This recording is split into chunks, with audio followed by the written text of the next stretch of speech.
30B, d'ailleurs, j'étais au milieu, quand t'es au milieu, parce que le B, t'es au milieu. Pas de hublot. C'est horrible. T'as pas de hublot, t'as deux gars, et là, il y a la bataille des accoudoirs. Des accoudoirs. Là, on voit ces étoiles tout liées dans ta rangée. Parce que la bataille des accoudoirs, les gars, c'est un truc de ouf. Ça veut dire, tout de suite, c'est tout de suite. C'est dès que vous arrivez, il faut mettre les deux. S'imposer. Prends les accoudoirs comme ça. Et là, normalement, il y a une meuf, un mec qui était. Non, mais en fait, je vous le dis parce que. Celui-là, c'est le mien, celui-là, c'est le vôtre, et celui-là, c'est celui d'autre. Donc, vous pouvez pas vous mettre comme ça. Mais voilà. Et donc, je vous le dis, la place du milieu, c'est l'enfer. C'est la pire. Non, mais sans déconner, c'est la pire. T'as l'impression d'avoir deux teutés à côté de l'autre, quoi. Ah oui. Le hublot, il est hyper loin. Puis pour aller faire pipi. Ah non, mais pour aller Mais faire je me pipi. suis embrouillé avec ton histoire d'accoudoir parce que l'accoudoir n'était pas baissé. Moi, le vol monte en l'air, normal, un principe de l'avion. Jusque-là, tout va bien.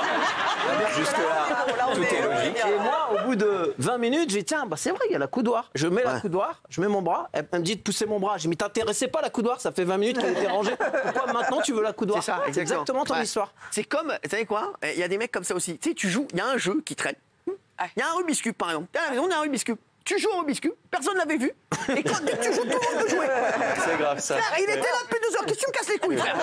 J'ai envie de kiffer, je l'ai trouvé moi. Pourquoi tu veux jouer à mon jeu, frère? Non, mais sans déconner. T'allumes la play, personne ne l'avait allumé, tu veux jouer, tout le monde peut venir jouer à ton jeu. Frère, je veux kiffer. Dis-moi, arrête de me. C'est un Avec la truc de. phrase, je suis hyper fort, moi, à ça. Mais c'est ça. Tu montreras que t'es fort quand tu seras tout seul. Pour l'instant, tu me fais chier. Et le 30B, c'était pour quel trajet, en fait? C'est Paris, j'avais fait Paris-Doha. En long courrier. Paris-Doha. Ah ouais. C'est un peu long. Paris-Doha. 4-5 heures. Et les deux personnes qui faisaient des rangées, j'avais c'était fait pas le... Paris-Doha. C'est une copine que j'allais voir à Nice. Doha. Non, mais c'est. Non. Donc là, c'est quoi? Bah oui, tiens. Ah non. C'était il y a longtemps ou du coup? C'était là, il y a Mais parce que- 3 semaines. Vous êtes sûr que les deux personnes qui vous dérangeaient, c'était pas le pilote et le copilote?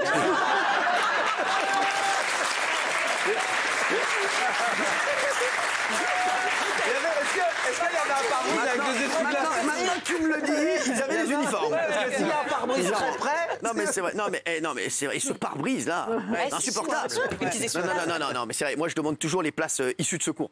Oui, 11 et 15. Ça, c'est magnifique parce que tu peux mettre les jambes. Là, C'est 11 et 15. Par contre, l'issue de secours, c'est une tannée. Parce que t'as la meuf pas qui le vient de droit voir. d'avoir le sac. Non, la meuf en plus, elle doit. Je peux vous parler de petites minutes? Ouais, t'es le sauveur de l'avion. Oui, bien sûr, t'es le sauveur de l'avion, là, t'as une mission. Elle me l'a fait, moi. T'attends qu'une chose, c'est qu'il y a un problème dans l'avion. Tu dis, je vais être le sauveur, tout le monde va dire, Hanouna, il est incroyable, frère.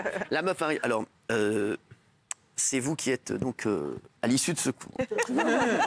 Donc, et là, ils te disent, frère, ils te disent, que tu dois si faire il y a un crash, non mais, c'est rien, il y a un crash, ils te disent, en fait, tu dois prendre la porte, arracher la porte. Ça veut dire, frère, t'es dans l'avion, mon frère.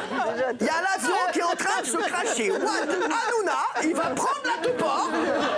Tu sais, genre tout le monde avec les masques à oxygène et tout. Et wham, je vais prendre la topor, je vais casser d'abord, faut casser avec un marteau. Ça veut dire, déjà, frère, t'es en panique totale, t'es comme ça, tu dois casser avec un marteau, prendre la topor. Et ils te disent, la topor, faut la mettre de tes côtes. Donc, tu vas penser, frère, l'avion, dans 5 secondes, il va se cracher, mais toi, t'es tranquille. 2 minutes, laissez, je vais ouvrir la topor. Excusez-moi, vous occupez pas de ça, je suis là pour ça. J'ai pris l'issue de secours, je savais que c'était bon ça, frère. Tu vas enlever la topor, tu vas la mettre de tes côtes comme as, et tu vas laisser passer des gens, frère. Non mais frère, non mais arrêtez, sans déconner, c'est des ouf. C'est vrai. Qui va le faire? Qui va le faire? Ah mais oui. Non mais qui va le faire, frère, sans déconner? T'es en rasera total. Mais non, et quand ils te disent aussi, même les trucs, franchement les gars, sans charrier, ils charrient. Regardez les trucs et vous appuyez comme ça.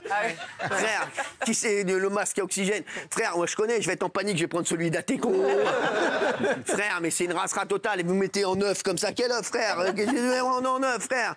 Mais sans rigoler, mais c'est Tu des sais ouf. qu'on ça. vérifie jamais s'il y a le gilet en dessous en plus. Mais il y a le gilet en dessous. Moi, Comment je vous savez, on bien sûr, regarde. moi je vérifie toujours. Vérifie. Mais non, Moi, nous, je l'ai on mis pour une vérifie. résoie, le gilet. Je l'ai mis en résoie, en Gosbo. Je te jure que c'est vrai. Non, mais c'est bon parce qu'en fait, à chaque fois, la meuf, et vous avez vu quand ils font ça. Quand les meufs tirent, elles font comme ça.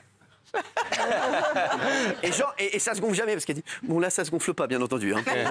Tu vois pas, mais quand vous allez le faire, ça va se gonfler. Non, mais frère.